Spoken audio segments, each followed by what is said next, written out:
연이은 부동산 대책에도 주택 시장이 여전히 불안한 가운데 올해 들어 서울 아파트를 가장 많이 구입한 연령대는 30대인 것으로 나타났습니다. 정부가 청년, 신혼부부를 위한 주택 공급 확대에 나서고 있는데 이 수요를 충족시켜줄지 지켜볼 일입니다. 박수연 기자입니다. 지난달 30대가 매입한 서울 아파트 거래량은 5,345건. 지난해 1월 이후 역대 최대치로 서울 매매거래 아파트 3채 가운데 한 채를 30대가 사들인 겁니다.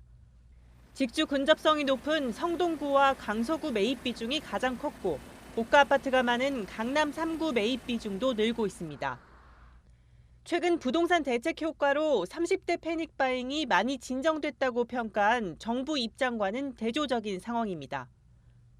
아파트 가격이 치솟는 상황에서 내 집 마련이 더욱 어려워질 것이라는 공포심에 최대한 빚을 내서라도 서둘러 아파트 매입에 나서고 있다는 분석입니다.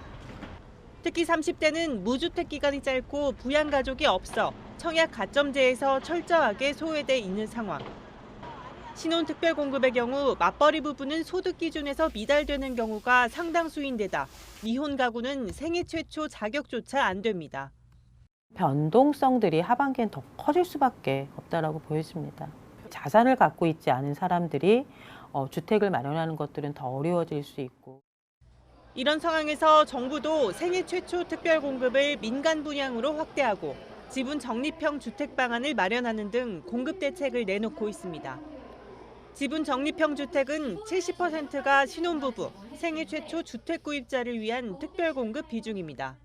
태릉 골프장, 용산 캠프킴 등이 적용 장소로 거론됩니다.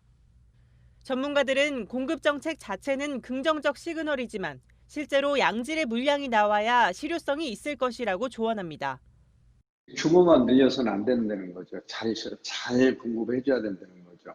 들어가면 이제 보금자리가 돼야 되는데 그런 요건이 안 갖춰지면 큰 의미가 없다라는 거죠.